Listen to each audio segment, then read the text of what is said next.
کان میں بٹھا لو، دل میں بٹھا لو، کان سے سن لو، دل میں بٹھا لو۔ عام طور پہ جب ہم لوگوں کو صدقات و خیرات کی ترغیب دیتے ہیں تو لوگ کہتے ہیں پہلے ہمارے موٹے موٹے ضروری کام نمٹ جائیں، چیزیں ہیں، اس کے بعد انشاءاللہ ہم کیا کریں گے، پیسے جو بچ جائیں گے تو پھر ہم انشاءاللہ کسی اچھے کوئی مدرسہ بنا لیں گے، کوئی اسپتال بنا لیں گے، اچھے کام کریں گے۔ یہ بہت بڑی مسٹیک ہو رہی ہے آپ سے، اس لیے کہ آپ نے اس کو ضروری کاموں کی فہرست میں شامل، آپ ابھی تک دنیا کو مسافر خانہ سمجھنے کے لیے تیار نہیں ہو۔ یہ ضروری کام سب سے پہلے ہونا چاہیے، کیونکہ موت کا کوئی بھروسہ نہیں ہے۔ اور آخرت کے لیے صدقہ جاریہ کہ آپ کا کوئی ایسا اکاؤنٹ کھل جائے جو آخرت میں آپ کے کام آئے، کوئی ہسپتال بنا دیا، کوئی مدرسہ بنا دیا، کوئی کنواں کھدوا دیا، یتیم خانہ بنوا دیا، یا یتیم خانے کے ساتھ تعاون کر دیا، یا کسی گھر کو پراپر بیس پر آپ نے کوئی بھی جو وہ تو بہت سارے مصارف ہیں نا۔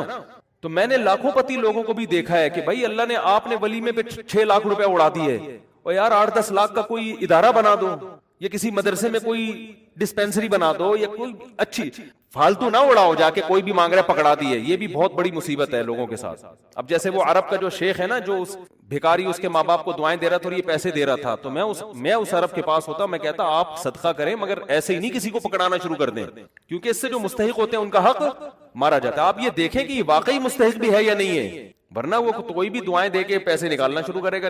ٹھیک ہے، اس کا جذبہ اچھا تھا، اللہ کرے اس کے ماں باپ کی مغفرت ہو گئی ہو، لیکن اصول جو شریعت نے بتایا ہے کہ پیسہ اللہ کی بہت بڑی نعمت ہے، اور نعمت کو ضائع کرنے کی اجازت نہیں ہے۔ بہت سوچ سمجھ کے آپ نے خرچ کرنا ہے کہ مخلوق کو فائدہ زیادہ سے زیادہ، کم سے کم انویسٹمنٹ میں زیادہ سے زیادہ فائدہ کیسے ہو سکتا ہے، پھر اس میں زیادہ انویسٹمنٹ کرو۔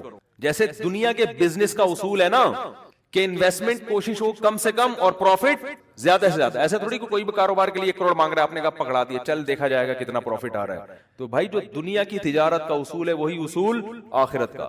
تو آخرت کا اصول یہ ہے کہ جو 2 چیزیں اس میں فوکس کرنی ہے، انسانیت کی خدمت زیادہ سے زیادہ کس کام میں ہے۔ بعض کام ایسے انسانیت کی خدمت بہت ہے مگر ان کے اثرات زیادہ عرصے نہیں رہتے، پھر بھی یہ کام کرنا ہے، کیونکہ اس میں خدمت کیا ہے، جیسے بھوکے کو کھانا کھلانا۔ اب ایک آدمی کے پاس کھانے کے پیسے نہیں، علاج کے پیسے نہیں، وہ تو مر جائے گا بیچارہ، بھوک کی تکلیف کون برداشت کر سکتا ہے۔ تو بھوکے کو کھانا کھلانا یہ بظاہر صدقہ جاریہ تو نہیں ہے، کیونکہ یہ زیادہ ٹائم تک چلے گا نہیں نا، کھانا کھا لیا، پیٹ بھر گیا، بس ختم، لیکن یہ خدمت بہت بڑی ہے، تو اس کو بھی فوکس کرنا ہے۔ اور بعض چیزیں ایسی ہوتی ہیں کہ جس میں فوری طور پر خدمت تو بہت نہیں ہو رہی ہوتی، لیکن اس کا اثر آپ کے مرنے کے بعد بھی قائم، جیسے کنواں بنا دیا آپ نے۔ اب کنواں ایسی چیز ہے جب تک کنواں رہے گا لوگ پانی پیئیں گے، آپ کو ثواب ملتا رہے گا۔ درخت لگا دیا، مر گئے تو درخت سے کوئی بہت زیادہ، ایک درخت سے کیا فائدہ ہوگا بھائی؟ آپ نے ایک نیم کا درخت لگا دیا تو کوئی بہت تو نہیں نا، کوئی لوگ اس کو کھائیں گے تھوڑی، نہیں بھی لگاتے تو کیا ہو جاتا۔ تو اس میں انسانیت کا فوری طور پہ کوئی بہت زیادہ فائدہ نہیں ہو رہا ایک درخت سے، لیکن اس کے اثرات بہت دیر تک قائم رہیں گے۔ یعنی آپ مر بھی گئے تو درخت کے نیچے کوئی بھی چھاؤں لے گا، درخت آکسیجن سے فائدہ پہنچائے گا، چرند پرند اس سے کھائیں گے۔ تو آپ صلی اللہ علیہ وسلم نے فرمایا، صحیح مسلم کی حدیث ہے، جس نے درخت لگا کے مر بھی گیا تو جب تک درخت رہے گا اس کو ثواب ملتا رہے گا۔ تو اس میں فائدہ تو کم ہے لیکن دیر پا ہے، مرنے کے بعد بھی یہ عمل چلتا رہے گا۔ تو ان 2 قسم کی چیزوں کو فوکس کرنا ہے، اور کچھ چیزیں ایسی ہیں جس میں جسمانی فائدے کے ساتھ دینی فائدہ بھی، جیسے دینی مدارس۔ دینی مدارس کو سپورٹ کرنے کا فائدہ کیا ہوتا ہے؟ غریب طلبہ کو کھانا بھی ملتا ہے، علم بھی ملتا ہے، وہ عالم بن کے دنیا میں کام کرتے ہیں۔ تو صدقہ جاریہ بھی، مرنے کے بعد وہ علماء جو کام کریں گے، پھر آگے ان سے جو ہدایت پھیلے گی، پھر وہ لوگ آگے جو تبلیغ کریں گے، تو جب تک اسلام باقی رہے گا آپ کو ثواب ملتا رہے گا۔ لیکن اب یہ بھی نہیں کہ کسی بھی مدرسے میں اٹھا کے دے دو، سوچ سمجھ کے کون کام کر رہے ہیں، کون ویژنری لوگ ہیں، کون بہت، اس میں پھینکنا نہیں ہے میرے بھائی۔ جیسے دنیا کی تجارت میں پیسہ پھینکا نہیں جاتا، بہت سوچ سمجھ کے۔ کوئی بھی آپ کے پاس آئے بولے 1 لاکھ روپے دو، میں پیسے کما کے آپ کو ہر مہینے 6,000 روپے دیا کروں گا، آپ پکڑا دو گے؟ ہیں انکوائری کرو گے بھائی 1 لاکھ کہاں، کون سا کاروبار آ گیا جس میں 1 لاکھ پہ آپ مجھے 10,000 دو یا 6,000 دو؟ وہ بتائے گا یہ ہے، اچھا مجھے دکان دکھاؤ۔ پھر جب آپ کو دکان دکھائے گا تو آپ کہو گے جب 1 لاکھ پہ آپ 6,000 کما سکتے تو اپنے ہی لگا لو۔ ہیں کیا خیال ہے بھائی؟ میرے والد صاحب نے کہا تھا جو بھی آئے نا پیسے مانگنے اور کہے کہ اس انویسٹمنٹ میں اتنا پروفٹ ہے، اتنا پروفٹ ہے، آدھا تمہیں دوں گا آدھا خود رکھوں گا، تو اس سے پہلے پوچھو کہ تمہارے پاس کتنے پیسے ہیں، وہ بتائے اتنے، تو پھر پورے اپنے کیوں نہیں لگا لیتے، میں پورا پروفٹ خود رکھوں، کیا خیال ہے بھائی؟ ہاں وہ غریب آدمی ہو تو ایک الگ بات ہے، اور اللہ کا شکر ہے مجھے اس کا فائدہ ہوا، ایک دفعہ ہوا، دوسری دفعہ والد صاحب کی نصیحت پہ عمل نہیں کیا تو سارے پیسے ہی الحمدللہ سارے ڈوب گئے تھے، ایک دفعہ فائدہ بھی ہوا۔ ایک صاحب جو ایک بڑے پوش ایریا میں رہتے تھے، میں چونکہ اس ایریا کا نام لوں گا تو کہیں ایسا نہ وہ سمجھ جائیں، لیکن قصہ پرانا ہو گیا وہ نہیں، پھر بھی احتیاط یہی ہے کہ نام نہ لیا جائے، مالدار علاقے کے تھے، مجھے کہنے لگے کہ میں یہ کاروبار کرنا چاہتا ہوں۔ اچھا اس ایسے ایریا میں رہتے تھے کہ مجھے پتا تھا اتنے پیسے تو ان کے پاس ہوں گے ورنہ اس ایریا میں رہ نہیں سکتا آدمی۔ اب ایک آدمی ڈیفینس، ایک مثال دے رہا ہوں ڈیفینس کی، ڈیفینس میں رہتا ہو اور کہ میری تنخواہ 10,000 روپے، تو آپ کہو گے بھائی 10,000 والا ڈیفینس میں نہ کرائے پہ رہ سکتا ہے اور اپنا گھر ہو تو سوال ہی پیدا نہیں ہوتا، کروڑوں کا تو نے گھر کیسے خرید لیا، 3 کروڑ کا ہے بھائی، ہو سکتا ہے 4 کروڑ ہو۔ اسٹیٹ ایجنٹ والے مجھے فون کریں گے آپ نے ڈیفینس کی ویلیو کیا کر دی ہے، بیان میں گرا دی ہے، تو میں مثال دے رہا ہوں، اب ہر بیان کو نا لوگ بڑے سینسٹیو بن کے لے رہے ہوتے ہیں، کیا آپ نے ڈیفینس میں تو ویلیو، تو اب کیونکہ شہرت ہو گئی ہے نا تو ہر چیز کو بہت زیادہ لوگ سیریس ہو رہے ہیں، 25 کروڑ، ٹھیک ہے نا، 25 کروڑ، اب اس سے پھر لوگ پریشان ہوں گے یار ہم لے رہے تھے آپ نے قیمت بڑھا دی، تو بھائی یہ محض ایک مثال ہے، مجھے نہیں پتا ڈیفینس میں قیمتیں کیا چل رہی ہیں، تو کچھ بھی لگا لو قیمت، تو آپ نے کیا کیا، بات کیا چل رہی تھی، ہاں بندہ میرے پاس آیا، رہتا پوش ایریا میں، مالدار علاقے میں، مجھے کہنے لگا آپ مجھے پیسے دو میں یہ چیز خرید کے بیچوں گا، آدھا پروفٹ آپ کا آدھا میرا، تو مجھے ابا کی بات یاد آ گئی، میں نے کہا جو اتنے انویسٹمنٹ آپ مجھ سے کروا رہے ہو یہ چیز آپ خود کے بیچ دو پورے پیسوں کی، پورا پروفٹ آپ، مجھے آدھا کیوں دے رہے ہو، انویسٹمنٹ جو مجھ سے کروا رہا ہے اور آدھا پروفٹ دے رہا ہے، اس کا مطلب وہ رسک لینے کے لیے تیار نہیں ہے، بولے ڈوبیں تو اس کے ڈوبیں، اس کا مطلب آپ کو خود پتا ہے کہ یقینی پروفٹ نہیں ہے، سمجھتے ہو کہ نہیں تو کسی کو پیسے دینے سے پہلے جیسے انکوائری کرتے ہو نا، صدقہ خیرات سے پہلے بھی ایسے انکوائری کیا کرو، کیونکہ آپ کے پاس لامحدود رقم نہیں ہے، غیر مستحق کو دینے کا سب سے بڑا نقصان یہ ہے کہ مستحق لوگ رہ جاتے ہیں، لوگ کہتے ہیں کسی غیر مستحق کو چلا گیا تو کیا ہے، او بھائی پھر اتنے پھر مستحقین رہ جائیں گے اس سے، اور ثواب کمانا ہے نا تو ثواب تو جب ہی ملے گا جب آپ کا پیسہ صحیح جگہ پہ جائے گا، جو غیر مستحق ہو اس کو ہدیہ دے دیا کرو بھائی دوستی یاری میں کہ چل یار گفٹ ہے، بات آ رہی ہے سمجھ میں، تو یہ میں اہم پوائنٹ کی بات بتا رہا ہوں کہ 2 جگہ خرچ کرنا ہے، ضرورت اور دوسرا جس کا اثر دیر پاؤ، تو صدقہ جاریہ بھی اچھی چیز ہے اور انسانیت کی ضرورت پوری کرنا، آپ کہہ سکتے ہیں یار ایک بھوکے کو کھانا کھلا دیا پیٹ بھر گیا تو وہ تو بس ایک ثواب مقصود مل گیا تو اب تو ختم نا، صدقہ جاریہ تو قیامت تک رہتا ہے، یہ اس لیے بتا رہا ہوں کہ ہم بعض دفعہ لوگوں کو بتاتے ہیں کہ یار یہ دیکھو یہ غریب ہے، اس کو بیوہ ہے، اس کے گھر میں راشن ڈال، تو کہہ رہے ہیں نہیں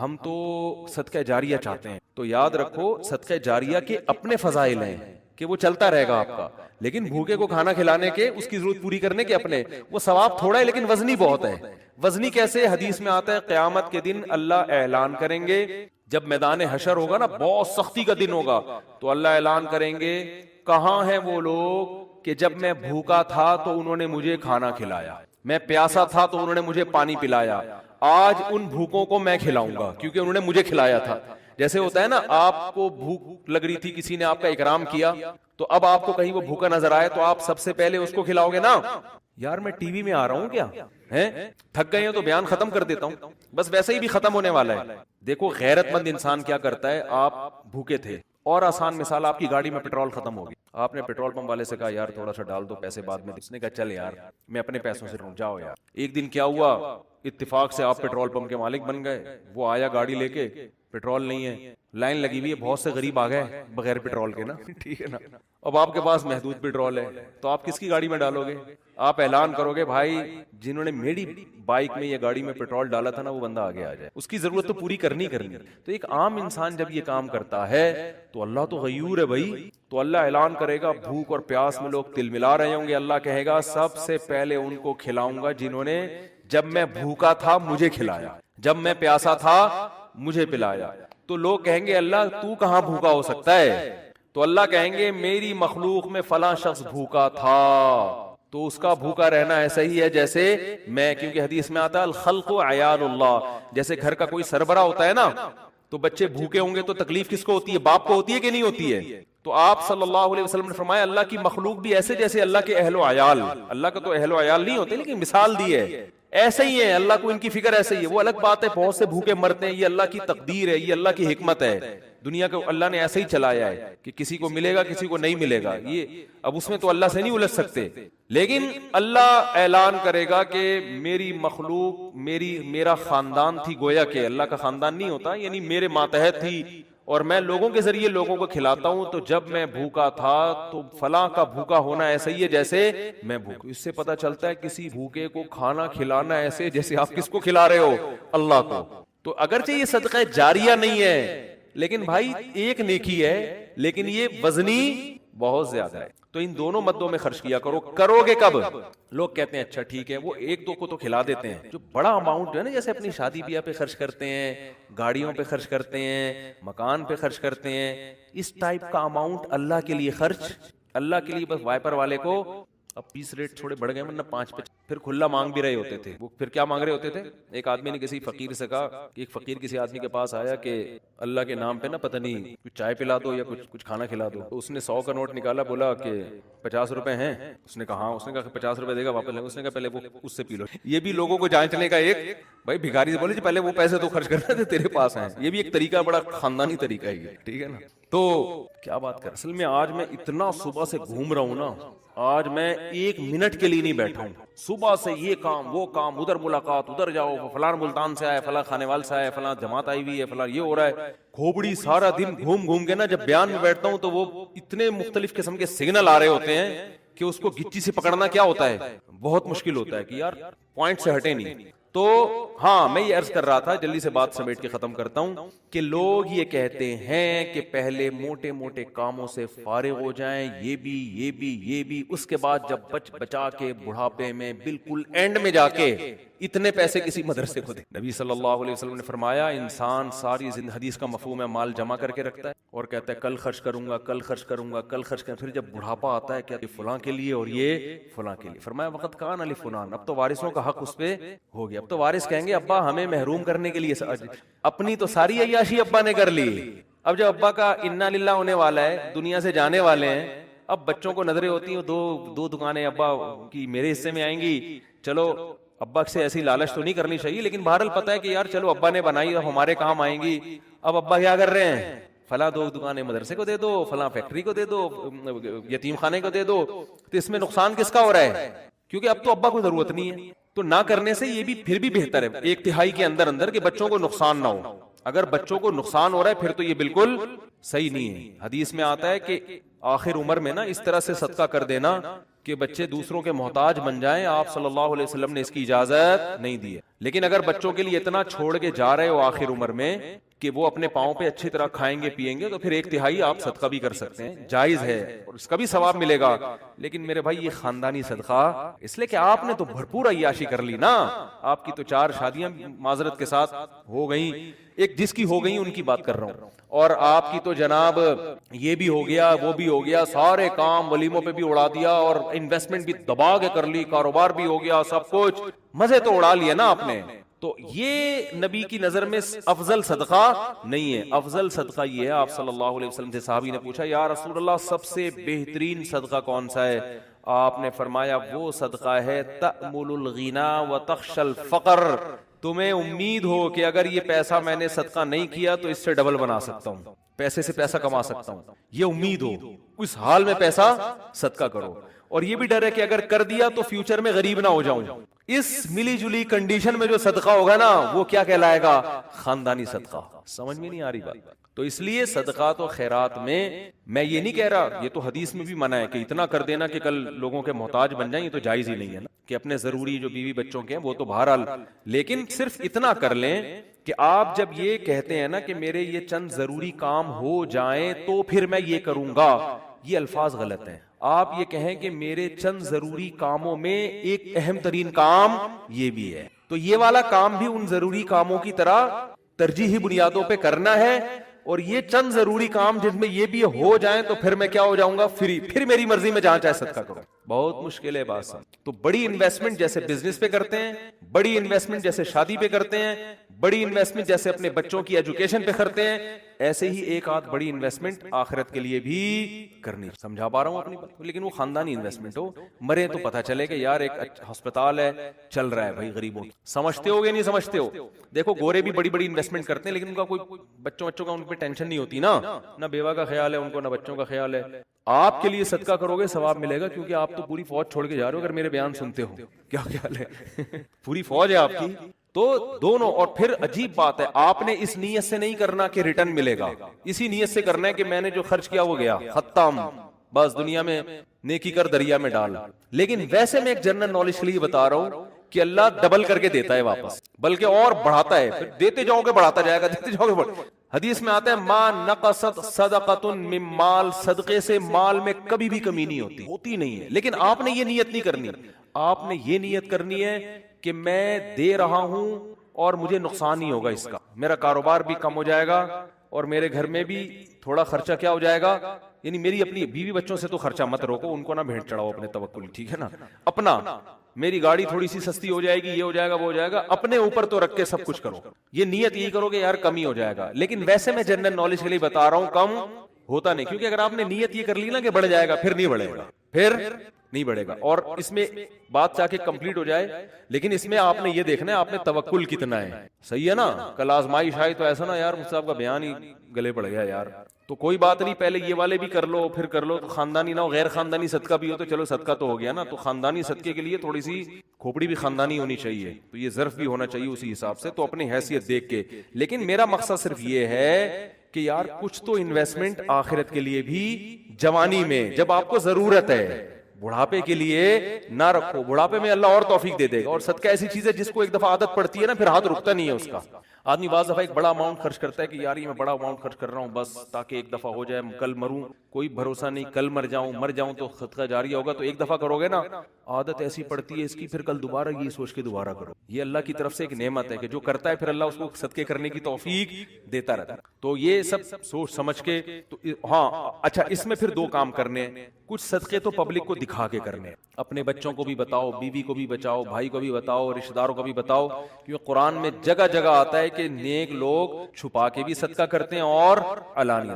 دکھانے کا فائدہ یہ ہوگا پبلک کو ترغیب ہوگی کہ یار اس نے جب یہ ہسپتال بنا سکتا ہے، مدرسہ بنا سکتا ہے، یتیموں کی مدد کر سکتا ہے اور نہیں مرا، ماشاءاللہ کھا رہا ہے، کچھ ہمیں بھی عبرت حاصل ہوگی کہ نہیں ہوگی. بچوں کو جب بتاؤ گے تو بچے کہیں گے یار میرے باپ نے اتنا کچھ کیا. جب وہ باپ بنیں گے تو ان کا بھی دل چاہے گا.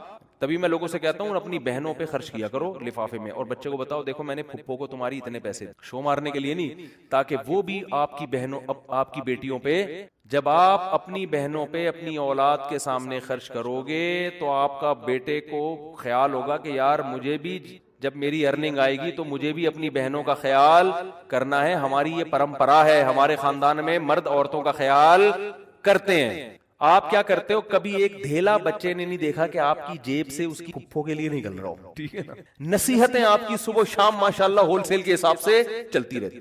بچے کو سمجھاتے رہتے ہو غریبوں کا خیال کیا کرو، بوڑھے ماں باپ کا خیال کیا کرو. بچے کو پتا ہے فری پھوکٹ کی نصیحتوں کے علاوہ ابا کے پاس کوئی کام نہیں. فری پھوکٹ کی نصیحت. جب آئیں گے گھر میں ٹارزن بن کے، کہتے تو نہیں ہے لیکن دل میں یہی ہوتا ہے، یہ کر لو، یوں نماز کیوں نہیں پڑھتا، یہ کیوں نہیں کرتا، یوں کیوں نہیں، ویڈیو گیم کھیلتا رہتا، پٹاخ تھپڑ لگایا، یہ کر رہا ہے وہ کر رہا ہے. بچے کو بتائے ابا کے پاس فری پھوکٹ کی نصیحتوں کے علاوہ، وہ ہمارا فلاں ماموں بیمار تھے، ابا نے ایک دھیلا نہیں نکالا جیب سے. امی کی طبیعت خراب ہوتی ہے تو ابا کے پاس ہسپتال لے جانے کا ٹائم نہیں ہے. نصیحتیں جتنی مرضی کروا لو، نصیحتیں بھی کریں لیکن نصیحت سے زیادہ عمل.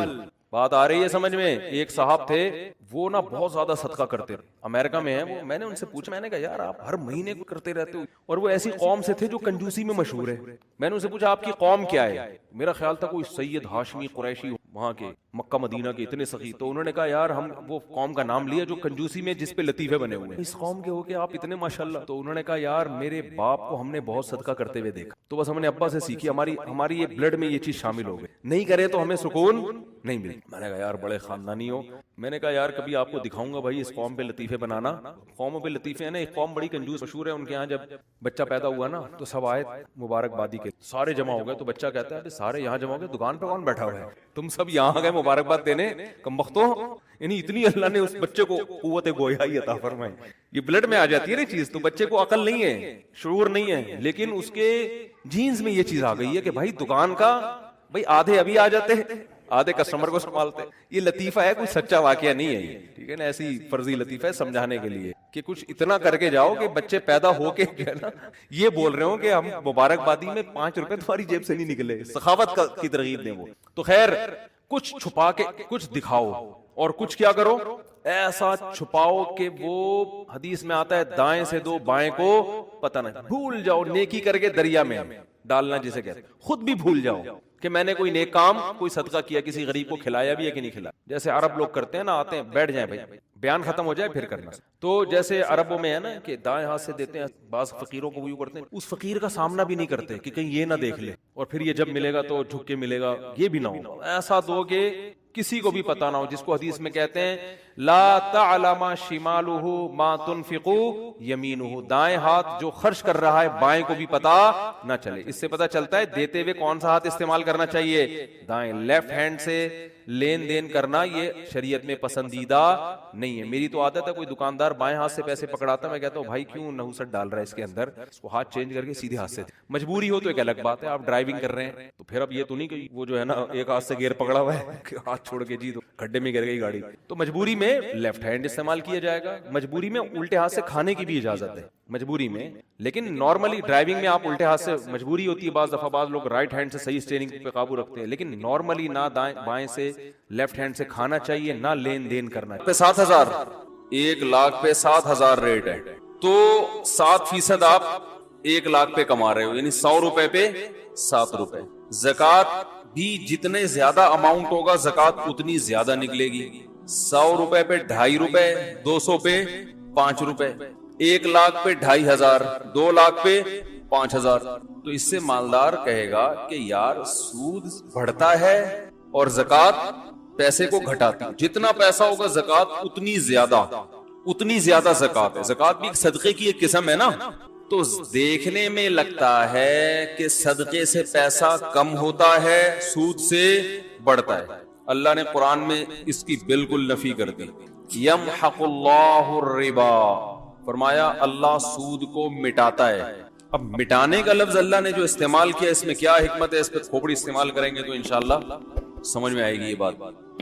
یمحق اللہ الربا, سود کو اللہ کیا کرتا ہے, جیسے ربڑ سے ہم کوئی چیز لکھتے ہیں تو یوں کر کے مٹاتے ہیں نا, تو ایسے اللہ سود کو کیا کرتا ہے, مٹاتا. شاید اس میں یہ حکمت ہو کہ سود بظاہر تو بڑھتا ہوا نظر آتا ہے, مگر اللہ باقاعدہ ارادہ کر کے ایسے اسباب پیدا کرتے ہیں کہ بڑے ہوئے پروفٹ کو گھٹا دیتے ہیں. جیسے ہم کوئی چیز لکھتے ہیں نا, ایک چیز لکھے ہی نہیں, لکھ کے مٹانا تھوڑا مشکل کام ہے نا, تکلف کرنا پڑتا ہے, تو اللہ بھی باقاعدہ ارادہ کر کے ایسے کچھ حالات پیدا کر دیتے ہیں کہ وہ بڑی بھی رقم کی برکت ختم.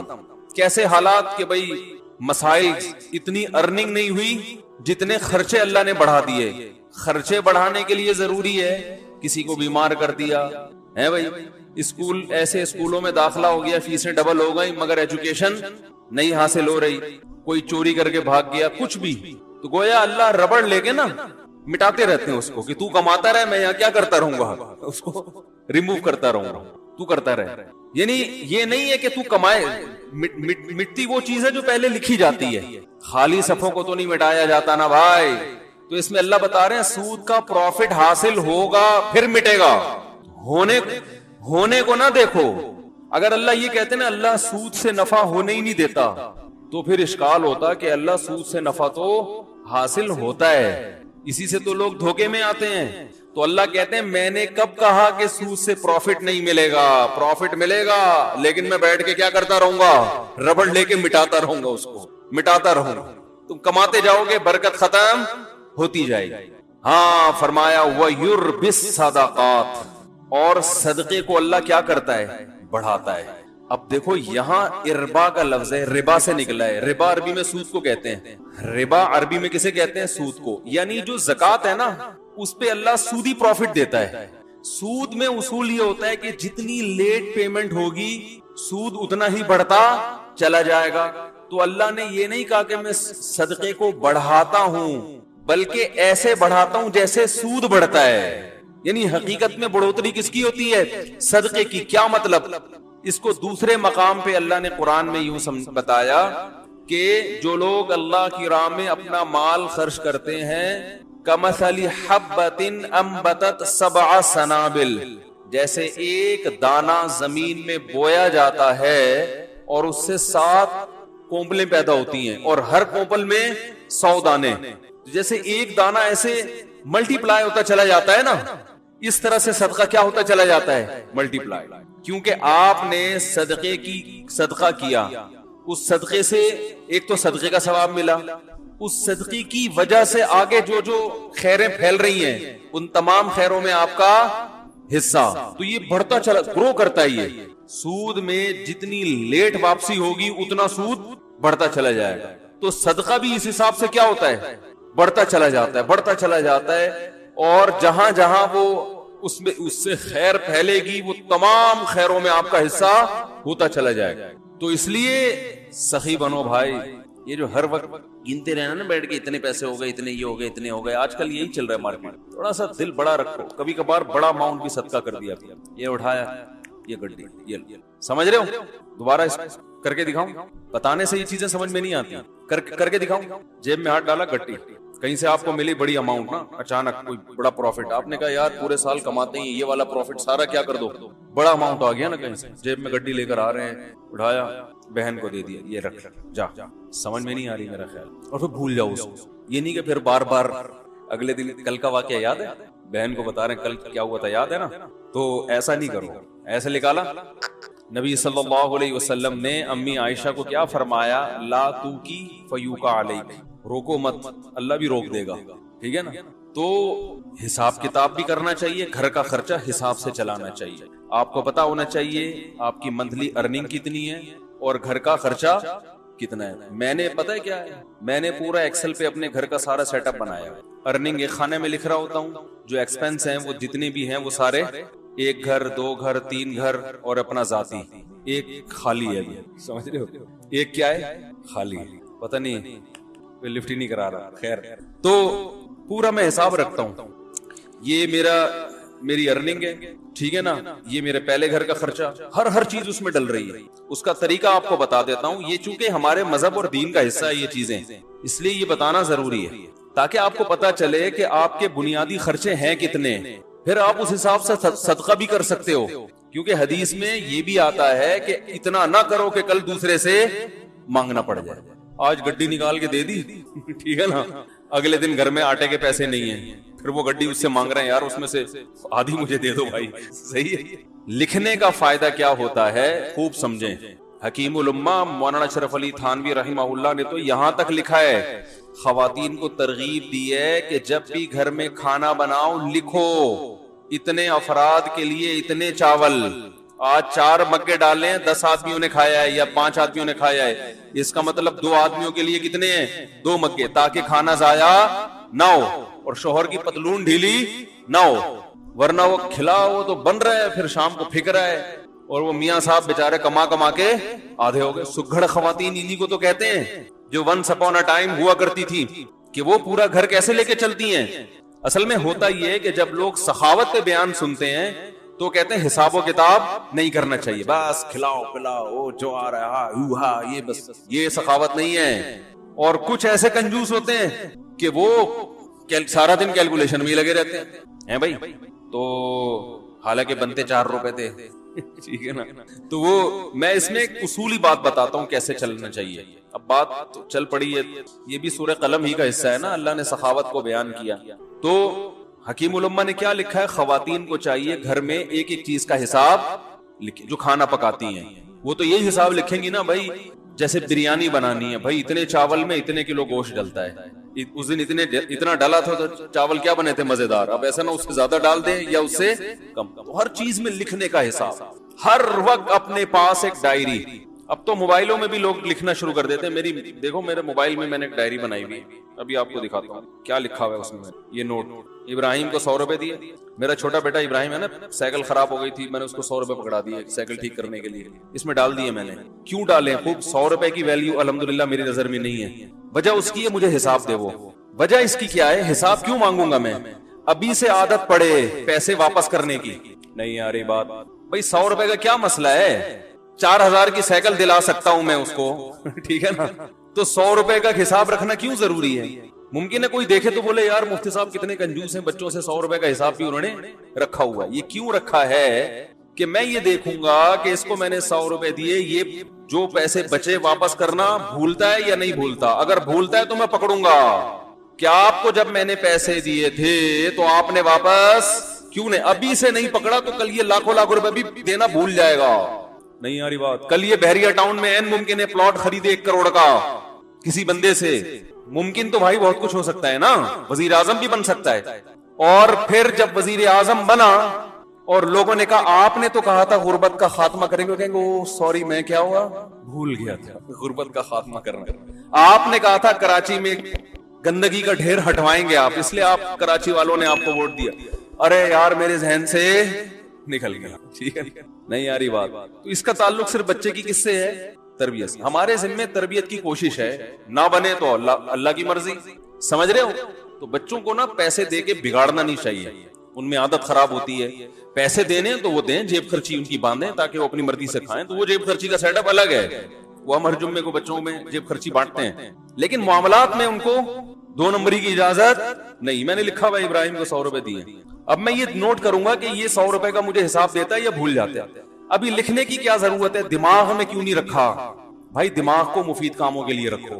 100 50 روپے کے لیے دماغ کو فالتو میں مت کھپاؤ بھائی. یہ چیز اگر یہاں نہ ہوتی, دماغ میں ہوتی, تو دماغ اور کسی کام کا ہوتا. یہ بیان کرتا میں یہاں بیٹھ کے, ہر وقت دماغ میں یہی یاد رکھنا, اس کو 100 روپے دیے, اس کو 50 روپے دیے, اس کو 1 لاکھ روپے دیے, اس کو یہ دماغ میں. دماغ سے چیز اٹھا کے کہاں لے کے جاؤ؟ ڈائری میں. حضرت حکیم الامہ مولانا اشرف علی تھانوی رحمہ اللہ تعالی, یہ مجدد تھے اپنے دور کے, ایسے خاندانی آدمی تھے. یہ ذکر کرتے ہوئے جا رہے تھے. ان کا معمول تھا فجر کے بعد ذکر کرنے کا, تو چہل قدمی بھی کرتے تھے تاکہ واکنگ ہو جائے فجر کے بعد, اور ذکر بھی. تو ایک دم رکے, جیب سے ڈائری نکالی, قلم سے, قلم ان کے یہاں رہتا تھا ہر وقت کان پہ, فوراً کچھ لکھا اور ڈائری جیب. کسی نے پوچھا حضرت آپ ذکر کر رہے تھے, یہ ابھی بعد میں لکھ لیتے؟ یہ انہوں نے کہا نہیں, میرا دماغ اللہ کی طرف ہے. ذہن میں خیال آیا, اگر میں ڈائری پہ نقل نہ کرتا نا تو وہ خیال مجھے محفوظ رکھنے کے لیے بار بار دماغ کہاں جاتا؟ اسی خیال کی طرف, تو وہ مجھے ذکر سے بھی غافل کرتا. وہ چیز دماغ سے کہاں آ گئی؟ ڈائری میں. اب جیب میں, اب دوبارہ ذکر توجہ کے ساتھ. اب یہ ڈائری کی ٹینشن ہو گئی ہے, اب یہ اپنی ٹینشن کیا ہو گیا بھائی؟ ایسی خاندانی چیزیں ہیں یار, یہ تو زندگی میں کامیابی کے اصول ہیں اللہ کے بندو. ہمارے پاس کسی کے پاس بھی کوئی ڈائری نہیں ہوتی. لاکھوں کروڑوں کے بزنس دماغ میں چل رہے ہوتے ہیں. وسیم کباڑیے سے 1 لاکھ روپے لینا ہے, سلیم گولے گنڈے والے کو 20 لاکھ روپے دینے ہیں, ٹھیک ہے نا. سب دماغ کچوبڑ بنا ہوا ہے, دماغ کا کچرا کنڈی بنا ہوا ہے. دماغ کچرا کنڈی بنا ہوا ہے کہ نہیں بنا ہوا؟ اتنی فکریں ہیں, کیا کیا کھوپڑا ہے, یہ کیا ہے؟ اس کو یہ کرنا ہے, اسے یہ کرو, پھر بھول گیا, پھر بھول گیا, جو بات ہو بھول گیا, ہر چیز بھول رہا ہے. تو مجھے کہتے ہیں بیان کے دوران بھول جاتے ہیں کیا ٹاپک چل رہا تھا. تو آپ جو چیزیں بھول رہے ہیں نا وہ زیادہ خطرناک ہے. آگے کیا لکھا ہوا ہے؟ پھل, وہ اس کی قیمت لکھی ہوئی ہے. اب یہ نہیں کہ پوری ڈیٹیل کے ساتھ ایک ایک چیز, ایسا نہیں, اشارے. یہ اشارے اس لیے کہ رات کو 24 گھنٹے میں ایک ٹائم جو ہے نا, یہ سب چیزیں ایکسل میں چلی جائیں گی. کہاں چلی جائیں گی؟ سب جو یاداشتیں ہیں. جب سے 100 روپے تو نہیں جائیں گے, یہ تو ایک یاداشت ہے نا کہ اس نے حساب دیا کہ یہ ادھر ہی رہے گا. باقی جتنے خرچے آج ہوئے وہ سارے کہاں چلے جائیں گے؟ وہ آفس کا جو سافٹ ویئر آتا ہے نا خرچوں کا, 1 گھر 2 3 4 جو بھی ہیں, اللہ توفیق دے, تو وہ سب اس میں ڈال دیں. اس سے کیا ہوتا ہے بھائی؟ بدگمانی سے انسان بچتا ہے. علماء کہتے ہیں کہ بدگمانی کا موقع فراہم بولو بھائی مت کرو. کیسے؟ ہم جب حضرت کے پاس گئے نا, حضرت مفتی رشید احمد صاحب کے پاس, تو حضرت فرمایا کرتے تھے رات کو جو پیسے ہیں نا آپ کے, وہ لاکر میں رکھیں. کسی طالب علم کو بٹوا نکال کے اپنے سرہانے پہ رکھنے کی اجازت نہیں. کیوں؟ اگر چوری ہو گیا یا گم گیا, شبہ ہوگا ساتھ والے پر, شیطان کو موقع مل جائے گا اپنے ساتھی کے خلاف بدگمان کرنے کا، حالانکہ عین ممکن ہے ساتھ والے نے چوری نہ کیا ہو، باہر سے کوئی چور آ جاؤ، کوئی بندہ آیا ہو لے کے چلا گیا ہو، لیکن یہ وضاحتیں کون کرتا پھرے گا بعد میں؟ فوراً دماغ میں کیا آئے گا؟ اس نے کیا ہے، یہ بھی ممکن ہے اس نے کیا بھی ہو۔ تو فرمایا کرتے تھے کہ بدگمانی کے مواقع سے بچنا ضروری۔ تو لکھنے کا فائدہ یہ ہوتا ہے کہ ایک تو بدگمانی سے انسان بچتا ہے۔ سمجھ رہے ہو، آپ کی بیگم نے کوئی سوٹ خریدا 5,000 روپے کا، ہمارا تو میرا اپنا حساب ایسا ہے، میں دماغ میں کچھ رکھتا ہی نہیں ہوں، مجھے تو پتہ ہی نہیں ہوتا کہ ابھی خریدا تھا تو کل خریدا تھا کہ نہیں خریدا تھا، ساری چیزیں کہاں جا رہی ہیں؟ لیپ ٹاپ۔ تو اب اگر کبھی اختلاف ہوگا تو کل لیا تھا پرسوں لیا تھا تو لیپ ٹاپ سے پوچھ کے بتاتا ہوں میں، ٹھیک ہے نا؟ کس سے پوچھ کے بتاتا ہوں؟ لیپ ٹاپ بتائے گا کہ پچھلی عید پہ کتنا خرچہ ہوا تھا، اس عید پہ ایک چیز تمیز سے لے آئے نا ہر چیز، بھائی عید پہ اتنے۔ اب میری لوگ کہتے ہیں نا اتنے گھر کیسے چلا رہے ہو؟ جیسے کمپنی چلتی ہے نا ہم ایسے چلا رہے ہیں، کمپنی کا ایک نظام ہوتا ہے نا، سسٹم ہوتا ہے۔ مجھے عید پہ شاپنگ میرے لیے سب سے آسان ہے، آپ لوگ کے لیے ایک گھر کے لیے مشکل ہوگی، کیونکہ مجھے پتا ہے پچھلی دفعہ عید پہ کتنے خرچ ہوئے تھے، وہ حساب نکالو، اس دفعہ تھوڑا گڑ زیادہ ملا کے پیسے بانٹ دو، ختم، چلو ہماری وجہ سے، ٹھیک ہے نا؟ وہ رمضان سے یعنی شعبان میں ہی سارا حساب کلیئر، پیسے دے دیتا ہوں میں، بھائی اب جس نے جو خریدنا ہے خرید لے، ہر ایک کے فی بندہ اتنے پیسے، عید کے گریوی جو ملے گی نا عید پہ وہ فی کس اتنی ہے، تو پھل کے حساب سے ہر چیز ایسے تمیز سے چل رہی ہے۔ تو اب ہوتا کیا ہے، لکھنے کا فائدہ کیا ہوگا؟ ادھر آپ نے اپنی ارننگ لکھی، ادھر ڈیلی بیسس پہ آپ نے اپنے خرچے ڈال دیے۔ مہینے کے آخر میں یہ لکھنا اس لیے نہیں ہے کہ کنجوسی کرے انسان، گھر والوں پہ خرچ نہ کرے، نہ خرچ کریں کھول کے، جتنا اللہ نے آپ کو دیا دبا کے کریں خرچ۔ بعض دفعہ لکھا جاتا ہے کنجوسی کی بیس پہ، بیگم ایک آم تم نے آج کھایا تھا، لیپ ٹاپ میں لکھا ہوا ہے، کل دوبارہ آم کھانے کی آپ کو اجازت نہیں ہے۔ یہ نہیں، یہ مقصد نہیں ہے، کہیں آپ سمجھ رہے ہو کہ مفتی صاحب گن گن کے کھلا رہے ہیں گھر والوں کو، ایسا نہیں ہے۔ آم کے تو بارے میں میرا نظریہ یہ ہے کہ آم کے لیے کھانے کا لفظ ہی آم کی توہین ہے۔ آم کے لیے جو لفظ استعمال ہوتا ہے وہ کون سا؟ پھوڑنا۔ میں تو کہتا ہوں بھائی آم جب کھانے ہو تو کھلانا ہے تو پھر ہم کھائے گا ہی نہیں، پھوڑنے کی اجازت ہو تو ہم کھائیں گے، تو ایک آدھ آم سے مزہ نہیں آتا۔ خیر اللہ نے اگر دیا ہو تو انسان کرے، نہیں دیا تو صبر کرے انسان۔ تو اس کا فائدہ کیا ہوگا؟ جب آپ یہ ہر چیز لکھیں گے تو آپ کو پورے مہینے اندازہ ہوگا۔ ایک فائدہ یہ ہوگا کہ آپ کے خرچے آپ کی ارننگ سے کم ہیں یا زیادہ۔ اگر بیلنس، وہ اس میں خود بخود بیلنس آ رہا ہوتا ہے نا، اتنا بیلنس رہ گیا، اتنا رہ گیا، اتنا رہ گیا، اتنا رہ گیا، تو ممکن ہے 31 تاریخ کو آپ کا بیلنس مائنس میں جا رہا ہو، -50,000۔ اس کا مطلب آپ سے بڑا بیوقوف دنیا میں کوئی ہے ہی نہیں، کیونکہ دنیا میں جس آدمی کی کمائی کم اور خرچہ زیادہ، اس کا مطلب وہ اپنے آپ کو بھیک مانگنے کے لیے تیار کر رہا ہے، باتیں چوتھی شادی کی کر رہا ہے، صحیح ہے نا؟ لیکن حالات ایسے ہیں کہ بقیہ بھی یا تو بھاگ جائیں گی یا یہ کشکول لے کے بھیک مانگے گا۔ یہی مطلب ہے کہ نہیں ہے؟ تو پہلا فائدہ آپ کو یہ ہوگا کہ قرآن نے جو ہمیں حکم دیا ہے کہ اعتدال سے خرچ کرو، وَلَا تَبْسُطْهَا كُلَّ الْبَسْطِ، نہ اتنی کنجوسی کرو اور نہ اتنی سخاوت کرو کہ کل لوگوں سے بھیک مانگنی پڑے۔ تو یہ جو میانہ روی قرآن کا حکم ہے، اس حکم پر عمل کرنا اس وقت تک ممکن ہی نہیں ہے جب تک آپ کو یہ نہ پتا ہو کہ میری ارننگ زیادہ ہے یا میرے خرچے زیادہ ہیں۔ اگر آپ نے دیکھا کہ آپ کے خرچے زیادہ ہو رہے ہیں تو پھر اس میں کیا کرو؟ بے ڈھنگے طریقے سے خرچے کم نہیں کرو، پھر آپ نے یہ دیکھنا ہے کہ ان میں کون سے خرچے ایسے ہیں جن میں کمی صحت کے لیے نقصان۔ ترجیحات کیا؟ سب سے پہلے صحت ہے نا۔ ارے کیا ہو گیا؟ اب آپ نے کیا کیا؟ فروٹ کا خرچہ کم کرنا شروع کر دیا۔ نا بھائی بچوں کے کھلونے نکال دو یہاں سے، خرچوں میں کھلونے آ رہے ہیں نا، سائیکل کیا کر دو بھئی 4,000 کی سائیکل نہیں بنتی، آئندہ یہ نہیں ہوگا، ٹھیک ہے نا، نکالو اس کو، ٹھیک ہے۔ بہت سارے خرچے، میں نے جب یہ لکھنا شروع کیا تو مجھے اندازہ ہوا کہ بھائی ہوٹلنگ پہ ٹھیک ٹھاک خرچ ہو رہا ہے، تو وہ میں نے مینج کیا۔ ہوٹلنگ نہیں نکلنے لونڈے لپاڑوں کے ساتھ، ہمارے بھی ہم دوست ہیں وہ نکل گئے وہاں جا کے کھا رہے ہیں، ادھر شنواری پہ کبھی بکرے کے وہ چانپے پھوڑ رہے ہیں، کبھی دیکھا بھائی وہ ٹھیک ٹھاک آ رہا ہے چانپے وہاں پہ جو ہے نا، یہ ٹھیک ٹھاک خرچہ تو میرا کہاں نکل رہا ہے۔ تو اگر آپ کے خرچے زیادہ ہوں تو آپ نے سب سے پہلے کس پہ کنٹرول کرنا ہے؟ ہوٹلنگ پہ، بھائی یہ کم کرو۔ سمجھ میں نہیں آ رہی تو میں گھر چلا جاتا ہوں، بھائی اس کو کیا کرنا ہے؟ کم کرنا ہے. یہ نکالو, چائے گٹکا نکالو, سگریٹ نکالو.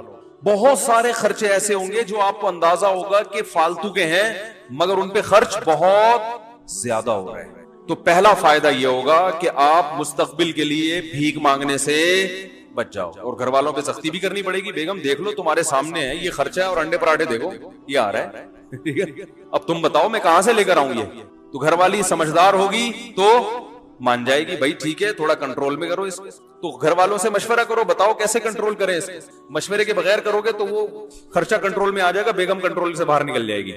اس کو بٹھاؤ, بولو آپ کے سامنے ہی ہے, دیکھ لو بھائی, تو آپ بتاؤ نا اب اس کو کیسے کنٹرول کریں. مل جل کے کچھ کرتے ہیں, کون سے خرچے کم کریں آپ بتاؤ. اگر عید پہ اتنی شاپنگ ہم ہر سال کرتے رہے تو بیگم یہ تو مسئلہ کیا ہو جائے گا, تھوڑا عید کو کم کر لو. تو بہت سارے, یعنی آپ کے سامنے ہر چیز موجود ہوگی. ہر چیز کا نا میرے یہاں کھانا بنا ہوا ہے, کھانا, گوشت پہ اتنا خرچ ہوا, دودھ پہ اتنا خرچ ہوا, انڈوں پہ اتنا خرچ ہوا, سبزی پہ اتنا, ایک ایک چیز ریٹرن میں موجود ہے الحمدللہ. تو اب اچھا, پہلا فائدہ. دوسرا فائدہ, اگر آپ نے دیکھا کہ آپ کے خرچہ آپ کی سیلری سے کم ہے, الحمدللہ مینیج ہو رہا ہے, بھیک مانگنے کی ضرورت نہیں پڑے گی, تو دوسرا فائدہ آپ کو اس سے یہ ہوگا کہ آپ کو اندازہ ہو جائے گا کہ یار میری سیلری مثال کے طور پر 50,000 ہے, 1 لاکھ ہے, میرے خرچے 99,000 ہو رہے ہیں, لیکن یہ جو 99,000 میرا خرچہ ہو رہا ہے اس میں 25% تو اس فالتو کام پہ خرچ ہو رہا ہے, سمجھ رہے ہیں. تو میں اس کو بچا کے ماہانہ 25,000 روپے بچا سکتا. اس 25,000 میں جائز کمیٹی ڈال سکتا ہوں, اس 25,000 کا ہر مہینے گولڈ خرید سکتا ہوں, بہت کچھ ہو سکتا ہے نا بھائی. تو اتنی بچت کے بعد 1 لاکھ کے بعد بحریہ ٹاؤن کا پلاٹ 1 سال کے بعد, میں مذاق کر رہا ہوں, بحریہ ٹاؤن والے کو بتاؤ گے نا وہ مارے گا, بولے گا میری توہین نہیں کرو. 25,000 میں ایک مثال دے رہا ہوں, یہ 25,000 کے 25 لاکھ بھی تو ہو سکتے ہیں, کچھ بھی ہو سکتا ہے. یعنی آپ نے ادھر سے چیک کیا, مجھے تو بڑا فائدہ ہوا تھا کہ میں نے جب چیک کرنا شروع کیا مجھے اندازہ ہوا بھائی یہ پیسے بلا وجہ کے اتنا بڑا اماؤنٹ خرچ ہو رہا ہے, ہوٹلوں کی چائے پر اور فلاں پر, اور اتنا اس پہ ہو رہا ہے کہ یہ بچ کے بہت اچھی جگہوں پہ, بولو بھائی, خرچ ہو سکتا. تو آپ جب خود کریں گے تو بہت سی راہیں آپ کے سامنے کھلیں گی. تیسرا فائدہ یہ ہوگا کہ آپ کو یہ پتا چل جائے گا کہ بھئی یہاں سے مینج کرنے کے بعد میری جو سیلری ہے نا اس میں سے میرا بچتا اتنا ہے, تو میرے گھر کے مہینے کے اتنے خرچے تو بہرحال ہیں ہی, اس سے زیادہ کیا ہے گریوی. اب صدقات و خیرات میں آپ کو کیا ہو جائے گی آسانی. اس میں ایک کام اور کرو, ہم میں چونکہ توکل کم ہے تو آپ اتنا اماؤنٹ جمع کرو گولڈ کی شکل میں کہ آج آپ کی تنخواہ اگر چھوٹ جاتی ہے, آپ کو جاب سے نکال دیا جاتا ہے, تو گولڈ کی شکل میں آپ کے پاس 1 سال کا راشن, بولو بھائی, ہونا چاہیے. مثلا آپ نے وہاں کیلکولیشن کی, آپ نے اندازہ لگایا کہ میرا ماہانہ خرچہ 1 لاکھ ہے. ایک مثال دے رہا ہوں, ایک نارمل ایک فیملی والے 1-2 بچوں کے ساتھ 1 لاکھ بہت اچھے طریقے سے ہو جاتا ہے. اندازہ لگا لیا جی میرا ماہانہ خرچہ کتنا ہے 1 لاکھ. تو آپ نے ایک ہدف بنایا کہ یار میں نے 12 لاکھ روپے جمع کرنے ہیں. اتنا جمع کرنا نا کہ آج اگر جاب چھوٹ جاتی ہے تو کسی کے سامنے ہاتھ نہ پھیلانا پڑے. آج اللہ نہ کرے کوئی آفت آ گئی, ارے کوئی بڑا خرچہ آ گیا, کوئی خدا نخواستہ خطرناک بیماری آ گئی, تو کچھ پیچھے اماؤنٹ ہونا چاہیے نا. تو وہ کتنا اماؤنٹ ہونا چاہیے؟ اگر آپ ضرورتوں کو دیکھو گے تو وہ زرداری کے پاس جتنا اماؤنٹ ہے پھر وہ بھی کم ہے, کیونکہ ہو تو کچھ بھی سکتا ہے. اور بالکل ہی زیرو پہ رہو گے تو یہ بھی غلط ہے, یار اتنا بھی نہیں, کچھ تو انسان کے پاس بیک میں ہونا چاہیے. تو ہم نے علماء سے سنا ہے کہ 1 سال کی جیب خرچی پیچھے ہونی چاہیے اس زمانے میں, خاص طور پہ جب توکل کی کیا ہے کمی. اور اگر آپ میں توکل ہوگا تو آپ کے بیوی بچوں میں توکل ہو, یہ ضروری نہیں. آپ نے تو کہا کچھ بھی نہیں, اللہ کھلائے گا. بیگم کہ جب بھوک لگے گی نا تو ممکن ہے آپ توکل کرو, بیگم توکل نہ کرے. پھر وہ جب چترول لگائے گی تو پھر آپ ہمیں فون کریں گے, یار یہ آپ نے توکل پہ بیان کیا تھا. تو بھائی آپ کو سمجھ میں آیا, اس کو سمجھ میں آیا ہی نہیں. وہی کتے والی مثال ذہن میں رکھ لیں, وہ کتا بھونک رہا تھا تو کسی نے کہا بھونکنے والے کتے کاٹتے نہیں. اس نے پتہ نہیں, یہ مثال میں نے تو سنی ہے, کتے نے بھی سنی ہے کہ نہیں سنی ہے کہ بھونکنے والے کتے کاٹتے نہیں. کتے کو پتہ نہیں, یہ پتہ ہے کہ نہیں پتہ. تو اب سمجھیں بات کو, آپ کے پاس جو اماؤنٹ بچے گا اس میں آپ کو اندازہ ہو جائے گا آپ کتنا صدقات و خیرات کر سکتے. ٹھیک ہے نا. اچھا, آپ نے 1 سال کا جس کی 1 لاکھ روپے ماہانہ خرچہ ہے نا وہ 12 لاکھ جمع کر لے, اور 12 لاکھ کیش کی شکل میں نہیں, گولڈ کی شکل میں, کیونکہ وہ کیش تو ایسے دڑام سے گرتا ہے, وہ تو ڈی ویلیو ہو رہا ہے نا. گولڈ لے کے رکھ لے, لاکر میں ڈال دیا کہ بھائی یہ بس رکھ دیا میں نے, اس سے دماغ کیا ہو جائے گا, بے فکر. کبھی شیطان ڈرائے کہ ابے یہ ہو گیا تو کیا ہوگا, یہ ہو گیا, بولے ہے بھائی لاکر میں 12 لاکھ کا گولڈ پڑا ہوا ہے, اور وہ گولڈ کی ویلیو بھی کیا ہو رہی ہے, بڑھ رہی ہے. یہ پلاٹ بھی لے سکتے ہیں, لیکن پلاٹ میں پھر 10 ٹینشنیں ہیں. اس میں یہ خطرہ ہوتا ہے, پلاٹ ویسے 12 لاکھ کا آتا بھی نہیں ہے, لیکن ایک خطرہ بھی ہوتا ہے نا کہ پتہ نہیں وہ اور ڈی ویلیو نہ ہو جائے. گولڈ ایک ایسی چیز ہے کہ ماہرین یہ کہتے ہیں یہ بہت بڑھتا نہیں ہے تو گرتا بھی نہیں ہے. سمجھ رہے ہیں, ایسا نہیں ہوتا کہ 1 لاکھ کا گولڈ 50,000 پہ آ جائے, ایسا آج تک ایسا ہوا نہیں ہے. تو ہوا بھی ہے تو 2 دن کے بعد پھر اوپر چڑھ جائے گا. تو اب کیا کرنا ہے آپ نے, اب سمجھیں. اچھا, جب یہ 12 لاکھ کا گولڈ آپ جمع کر رہے تھے, یہ میں ایک اس آدمی کی بات کر رہا ہوں جس کا خرچہ 1 لاکھ ہے, جس کا 4 لاکھ ہے, پھر وہ 12 لاکھ نہیں, وہ پھر اسی حساب سے. یہ ہر آدمی کے لیے الگ الگ ہے. تو اب آپ نے جب وہ لاکر میں جمع کر دیا, اس جمع کرنے کے دوران بھی ہر مہینے کچھ نہ کچھ صدقہ کرنا ہے. یہ نہیں کہ 10 سال گولڈ جمع کرنے میں لگ گئے تو اس دوران آپ نے کبھی کوئی صدقہ کیا ہی نہیں. لیکن وہ صدقہ تھوڑا تھوڑا ہوگا, کیونکہ ابھی آپ خود اسٹیبل نہیں ہوئے نا. وہ صدقہ ہوگا, وہ والا نہیں ہوگا جو گڈی نکالی, یہ ابھی میں آ رہا ہوں اس طرف, یہ کب کرنا ہے آپ نے. وہ آپ نے کہ بھائی میں پہلے بچوں کے لیے ایک جمع تو کر لوں نا کہ آج کچھ ہو گیا تو ٹھیک ہے. اب آپ نے کیا کرنا ہے کہ جیسے ہی آپ جو ہے نا تھوڑا تھوڑا ہر مہینے کرتے رہے, جب یہ بھی آپ کے پاس 1 سال کا گولڈ جمع ہو گیا, اب آپ کو اندازہ ہو گیا بھائی میرا ماہانہ خرچہ اتنا ہے, ارننگ اتنی ہے. اب جو ارننگ سے زائد ہے وہ مجھے کلی اختیار ہے, جو مرضی کروں اس میں. کبھی وہ جتنی بچت ہے, کبھی بچوں کو گھما کے لے آؤ, اس میں مری کی سیر کرا کے لے, کبھی کیا کیا سارا اٹھا کے کسی غریب کو دے دیا. اس دوران لاٹری بھی نکلتی ہے نا لوگوں کی, بھائی کاروبار میں اچانک بہت پروفٹ ہو گیا, تو کئی دفعہ بہت پروفٹ ہوا ہے, اس دفعہ کا سارا پروفٹ صدقہ. یہ ہے جو اسٹیج میں بیان کر رہا ہوں نا. بھائی قدر کر لو ان باتوں, بہت مشکل سے بہت زندگی گزرتی ہے, پھر آدمی یہ باتیں سیکھتا ہے. پھر جیسے آپ کے پروفٹ میں چھکے لگے تو صدقے میں بھی ایسے چھکے لگنے چاہیے. سمجھ رہے ہو, پروفٹ میں چھکے لگتے ہیں نا تاجروں کے. یہ کبھی بونس مل گیا, بونس تو ایک تو سالانہ بونس متعین ہوتا ہے, کبھی کبھار باس ویسے ہی خوش ہو کے گریوی میں دے دیتا ہے, یہ لے بھائی لے جا. پھر ایسی گریویوں میں کبھی خود کھا لیا, کبھی ساری گریوی اٹھا کے کس کو دے دی, غریبوں میں بانٹ دی, ہدیہ دے دیا کسی کو, کسی غریب کو دے دیا, بہن کو دے دیا, بھائی کو دے دیا. ہمارے ہاں صدقے کے ساتھ جو ظلم ہو رہا ہے نا, دنیا میں کسی کے ساتھ اتنا ظلم کسی چیز کے ساتھ. ہر چیز میں چھکے لگاتے ہیں ہم. جتنا پروفٹ تھا بیٹے کے ولیمے پہ اڑا دیا, کرتے ہیں نا لوگ. جتنی کمائی تھی آدھی کمائی بیٹی کے جہیز پہ اڑا دی. ہوتا ہے کہ نہیں ہوتا؟ جتنی کمائی تھی ساری ایک مزاربہ پہ لگا دی, جو اسکینڈل چلا تھا. اس قسم کے چھکے تو ہم مار رہے ہیں بہت. ایسا چھکا سامنے نہیں آتا کہ جتنی ارننگ ہوئی اٹھا کے ساری کس کو دے دی, غریب کو. یہ بہت کم ہوتا ہے. صحابہ میں یہ ہوتا تھا.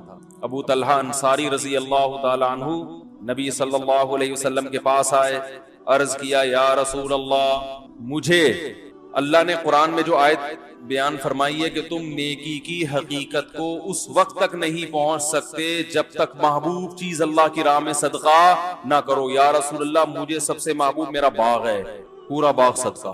تو یہ کیا ہے, چھکے ہیں. ٹھیک ہے نا, کرکٹ کے میدانوں میں چھکا لگانے سے سوائے تالیوں کے کچھ بھی حاصل نہیں ہوتا. اصل جو چوکے اور چھکے جس پر قیامت میں آپ کو اللہ کی طرف سے ٹرافی ملے گی نا, وہ یہ والے چھکے ہیں. ایک آخری بال پہ چھکا لگایا تھا نا جاوید میاں داد نے, ہم بھی چھوٹے تھے اس وقت, بہت 2-2 فٹ اچھل رہے تھے ہم بیڈ پہ نا. آخری بال پہ چھکا مارا تھا تو اس وقت تو عقل نہیں تھی, اتنا خوش ہو رہے تھے جیسے پتہ نہیں کیا ہو گیا. شارجہ کب تھا, اس پہ جاوید میاں داد نے آخری بال پہ کیا لگا دیا تھا, مزہ بہت آیا تھا, وہ کلبازیاں کھا رہے تھے. ٹھیک ہے, وہ بھی ایک چھکا تھا, قوم خوش ہوتی ہے جیت کے. لیکن بھائی آخرت میں اس چھکے کی اللہ کی نظر میں کوئی ویلیو نہیں. چھکا کسے کہتے ہیں, اچانک ایک دم بہت بڑا کام ہو گیا نا. تو یہ جو چھکے ہیں نا, اچانک اٹھا کے اتنی بڑی رقم, ایسے چھکے صحابہ نے بہت لگائے ہیں, اور آج بھی لوگ اللہ والے لگاتے ہیں. اس قسم کے چھکے لگائے. ایک دم اٹھو کسی دن صبح بولو بیگم میرا میٹر شارٹ ہو گیا. میٹر شارٹ ہونے میں کیا ہوتا ہے, جو لوگوں کو قرضے دیے ہوئے نا وہ واپس لینا شروع کر دیا. میٹر بھی اس طرح کا شارٹ, ایسا میٹر شارٹ نہیں ہو رہا کہ آج میرا میٹر شارٹ ہے بس دائیں ہاتھ سے دوں گا بائیں کو بھی پتا نہیں چلے گا, اور اتنا اٹھا. عرب کرتے ہیں آج بھی ایسے. ہمارے جو رشتہ دار سعودیہ میں رہے ہیں وہ کہتے ہیں ہم نے عربوں کو دیکھا ہے ایسے نوٹوں کی گڈی جیب میں ہوگی ریالوں کی، وہ ہیں بھی ریال بھی ہیں، ریال تو ویسے ہی مہنگا ہوتا ہے کہ کوئی فقیر آیا وہ تو کچھ زیادہ ہی مبالغہ کرتے ہیں، تحقیق بھی نہیں کرتے کہ یہ جو ہے مستحق بھی ہے یا نہیں، ایسے گڈی اٹھائی ایسے پکڑا دی، گنی نہیں رہے جیب میں کتنے، ایسے بہت اربوں کے آج بھی واقعات ہیں، بہت سخاوت ہے۔ تو آپ ان لوگوں کو بھول جائیں گے اربوں کی سخاوت، اگر یہ جو کہتے ہیں نا لوگ وہ مائکروسافٹ کا وہ کون ہے اس نے اتنے بل گیٹس اس نے یہ اسپتال بنا دیے، یہ جتنا پیسہ اربوں کے پاس ہے اس حساب سے جو ان میں سخاوت ہے اس کا آج بھی کوئی مقابلہ نہیں کر سکتا۔ اور ان کے سارے سخی ہائی لائٹ نہیں ہوتے، چھپا کے بہت کرتے ہیں، وہ جتنا دکھا کے کرتے ہیں اس سے زیادہ چھپا کے کرتے ہیں۔ جو عرب کے اصل کلچر میں رہا ہے نا، جو اصل اربوں میں، وہ اربوں کی تعریف کرتا ہے جو اصل اربوں میں۔ ایک تو یہ جو نظر آتے ہیں نا یہ بہت سے ان میں اصل ہیں بھی نہیں، یتیم ہونا، کوئی یتیم ہو جائے اس کو کھلا کھلا کے بگاڑ دیتے ہیں، یتیم ہو جائے نا کوئی اس کلچر میں تو ہر آدمی چاہتا ہے میں اس پہ اتنا خرچ کرتے ہیں، شو روم سے نئی نئی گاڑیاں خرید کے اس کو دے دیتے ہیں، وہ بگڑ جاتا ہے، ایسی سخاوت ہے۔ ہمارے یہاں یتیم بیچارہ کیسے دھکے کھاتا ہے۔ ہمارے ہاں سب سے بڑا سخی وہ ہے، گاڑی جا رہی ہے وائپر پہ کسی نے صاف کر دیا تو 5 روپے اس کو پکڑا دیا، یہ سمجھا جاتا ہے۔ باقی الحمدللہ ہمارے یہاں بھی بڑے بڑے سخی موجود ہیں، اور غیروں سے بہرحال پھر بھی ہم بہت اچھے ہیں۔ ابھی یہ کورونا وائرس میں جب یہ راشن کی تقسیم کا عمل آیا نا تو ہمیں اندازہ ہوا کہ بھائی لوگوں میں اللہ نے بڑا جذبہ رکھا ہے بھائی، ہماری قوم میں بھی، اور بہت خرچ کرنے کا جذبہ۔ خیر اب میں جلدی سے اپنی بات کو آگے لے کے چلتا ہوں۔ تو یہ سمجھ میں آ گیا کہ اپنے ہر خرچہ کیا کرنا ہے، ڈائری لے کے لکھنا ہے اور شام کو اس کو لیپ ٹاپ میں ڈال دینا ہے۔ اس سے 3 فائدے ہوں گے، بچت کتنی ہے آپ کی، سخاوت کتنی افورڈ کر سکتے ہیں، کتنی افورڈ نہیں کر سکتے، اور ضرورت کتنی ہے آپ، اس کے بعد پھر دماغ فریش کہ یار میری ضرورتیں اللہ کیا کر رہا ہے، پوری کر، بس اتنی میری ضرورت ہے، آگے جتنا آ رہا ہے وہ غریبی ہے، تو غریبی تو کبھی کھا لیتا ہے کبھی کھلا دیتا ہے انسان۔ اس طرح سے ہنسی خوشی زندگی آپ کی انشاءاللہ گزرے گی۔ پھر بھی ہنسی خوشی زندگی نہیں گزر رہی تو وہ پھر لیپ ٹاپ کا فالٹ نہیں ہے، وہ آپ کا ادھر کا فالٹ۔ جب مینٹل فالٹ ہوتا ہے نا پھر وہ انسان کو پھر وہ حکیم صاحب جو کیڑوں والی دوا نہیں کھلایا کرتے تھے ہر ایک کو، یہاں یاد رکھیں صدقے سے مراد واجب صدقہ ہے، یعنی وہ صدقہ جس کا اللہ اس کے رسول نے ہمیں آرڈر دیا ہے۔ جیسے ایک نماز فرض ہوتی ہے نا، فجر کی 2 رکعتیں فرض ہیں، ظہر کی 4 رکعتیں فرض ہیں، مغرب کی 3، عشاء کی 4 فرض ہیں، عصر کے 4 فرض ہیں، پھر وتر بھی ہیں۔ تو یہ نماز فرض اور واجب نماز کہلاتی ہے جو لازمی آپ نے بہرحال ہر صورت میں پڑھنی ہے۔ ایک نماز ہوتی ہے سنت مؤکدہ کہ جو عام حالات میں بلا وجہ چھوڑنا اس کا ناپسندیدہ ہے، کبھی عذر ہو تو آپ چھوڑ بھی سکتے ہیں، اور ایک نفل نماز ہوتی ہے جو بالکل آپشنل ہے۔ تو اسی طرح ہر عبادت میں اسی طرح ہمیں ملتا ہے، یہ کچھ چیزیں فرض ہوتی ہیں، کچھ سنت مؤکدہ کے درجے میں ہوتی ہیں، کچھ بالکل ہی آپشنل ہوتی ہیں۔ تو جو اللہ تعالیٰ نے ہمیں صدقات و خیرات کا حکم دیا اس میں بھی یہی ہے۔ کچھ چیزیں تو ایسی ہیں جو اسلام کا رکن ہے، ان کو چھوڑ دینا تو ایسے جیسے اسلام کو چھوڑ دیا آپ نے، وہ ہے زکوٰۃ جو سال میں 1 دفعہ دینی پڑتی ہے۔ کچھ چیزیں ایسی ہیں جو واجب کے درجے میں ہیں اور بعض فقہا کے نزدیک سنت مؤکدہ کے درجے میں، جیسے قربانی پہ خرچ کرنا، یا آپ نے منت مانی کہ میرا یہ کام ہو گیا تو میں اتنے پیسے صدقہ کروں گا، یہ بھی واجب صدقہ ہے، یا صدقہ فطر ہے جو عید کے دن واجب ہوتا ہے، یہ بھی واجب صدقہ ہے۔ تو یا آپ نے قسم کھائی تھی اور توڑ دی تو اب جو آپ غریبوں کو کھانا کھلاؤ گے یہ بھی واجب صدقہ کہلائے گا، یعنی ہر وہ صدقہ جو آپ پر لازم ہے وہ صدقہ صدقہ واجبہ کہلاتا ہے۔ تو اس آیت میں جو مصرف بیان کیا گیا ہے کہ انہی کو دیے جائیں گے صدقات، تو یاد رکھیں یہاں الصدقات سے مراد وہ صدقات ہیں جو واجب ہیں۔ الف لام کا لفظ ہمیں بتا رہا ہے الصدقات۔ الف لام جو ہے نا کسی چیز کو جب کوئی اسپیسیفک کر دیا جائے، کوئی خاص کر دیا جائے تو اس کے لیے الف لام کا لفظ عربی میں استعمال ہوتا ہے۔ جیسے الکتاب کا معنی مخصوص کتاب، اور کتاب کا معنی کوئی بھی کتاب۔ میں نے اس کی جب پریکٹس کروا رہا تھا شروع کے 8 لیکچروں میں گرامر کی، تو میں نے اس کی مثالیں دی تھیں۔ جب آپ عربی میں کہتے ہیں جاءنی رجل، الف لام کے بغیر آپ استعمال کریں جاءنی رجل، اس کا مطلب ہوتا ہے میرے پاس کوئی آدمی آیا، کوئی بھی ایک آدمی آیا، کوئی بھی ہو سکتا ہے۔ لیکن جب آپ الف لام لگاتے ہیں تو اس کا مطلب جاءنی الرجل، مخصوص آدمی۔ یہی وجہ ہے کہ جب آپ پہلی دفعہ لفظ استعمال کریں گے نا تو جاءنی رجل، میرے پاس ایک آدمی آیا، پھر آپ کہیں گے رأیت الرجل، میں نے اس آدمی کو دیکھا، کیونکہ ایک دفعہ جب آدمی آ گیا تو مخصوص ہو گیا نا، تو اب جب دوبارہ اس کا تذکرہ ہوگا تو الف لام ڈل جائے گا، الرجل، اسی بندے کی بات کر رہا ہوں جو ابھی میرے گھر پہ آیا تھا، تو اب الرجل کا لفظ استعمال ہوگا اس کے بعد۔ تو الصدقات کا مطلب مخصوص قسم کے صدقات، یعنی وہ صدقات جو اسلام نے ہم پہ لازم کی۔ تو خلاصہ کیا نکلا؟ صدقات کی 2 قسمیں ہوتی ہیں، ایک صدقات واجبہ اور ایک نافلہ۔ صدقات واجبہ کون سے ہیں؟ جو منت مان کے آپ اپنے اوپر لازم کر لیں، یا جو زکوٰۃ ہے، یا قسم توڑی آپ نے اس کے کفارے کے طور پہ آپ صدقہ کر رہے ہیں، یا صدقہ فطر جو عید کے دن فطرانہ لازم ہوتا ہے، تو یہ صدقات ہیں واجبہ۔ اور ایک صدقہ ہوتا ہے نافلہ۔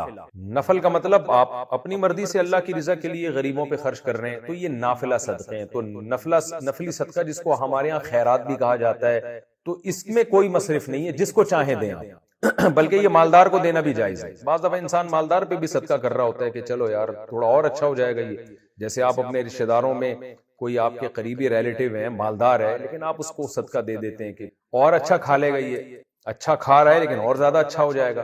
تو یہ جو نفلی صدقہ ہے، اس کے لیے شریعت میں کوئی شرط نہیں ہے، امیر اور غریب کی کوئی شرط نہیں ہے، کسی کو بھی دیا جا سکتا ہے۔ لیکن جو زکوٰۃ صدقہ واجبہ ہے، اس کے لیے مصارف اللہ نے قرآن میں یہاں بیان کیے، تو آج میں انشاءاللہ اس کی ڈیٹیل بھی بتاؤں گا۔ اللہ نے فرمایا صدقات فقیروں کا حق ہیں اور مسکینوں کا حق ہیں۔ فقیر اور مسکین میں کیا فرق ہے؟ دیکھیں نارملی جب قرآن میں یہ لفظ الگ الگ استعمال ہو تو فقیر سے مراد مسکین، مسکین سے مراد فقیر، کوئی فرق نہیں ہے۔ لیکن جب دونوں اکٹھے استعمال ہوتے ہیں تو پھر دونوں کا الگ الگ مفہوم بیان کرنا ضروری ہے۔ جیسے کہ قرآن نے جہاں مومن کہا تو مومن سے مراد مسلم ہے، مسلم کہا تو مسلم سے مراد مومن ہے۔ لیکن جب یہ دونوں لفظ اکٹھے استعمال ہوں گے تو پھر مسلم کا الگ ترجمہ کیا جائے گا، مومن کا الگ۔ مومن کا ترجمہ عقیدہ اس کا صحیح ہو، مسلم کا ترجمہ پریکٹیکلی بھی وہ اسلام کو فالو کر رہا ہو، یہ ترجمہ کیا جائے گا۔ تو یہاں بھی ایسے ہی ہے کہ چونکہ دونوں ایک ہی آیت میں استعمال ہوئے ہیں تو فقیر کا ترجمہ الگ ہوگا، مسکین کا الگ ہوگا۔ تو فقیر اور مسکین میں کیا فرق ہے؟ دو مشہور قول ہیں اس کے بارے میں انہی کو بیان کروں گا جو راجح قول ہے۔ باقی اس کے علاوہ بہت سارے اقوال ہیں، جو راجح قول ہے وہ ایک قول تو یہ ہے کہ فقیر اسے کہتے ہیں لا مال لہو، جس کے پاس دھیلا بھی نہ ہو، یعنی بالکل ہی زیرو پر آیا ہوا ہو۔ اور مسکین اسے کہتے ہیں جو ایسا تو نہیں ہے کہ بالکل ہی اس کے پاس کچھ بھی نہیں ہے، لیکن نصاب سے کم مال اس کے پاس موجود۔ نصاب سے کم مال کسے کہتے ہیں؟ سونا، چاندی، نقدی، مال تجارت اور ضرورت سے زائد سامان۔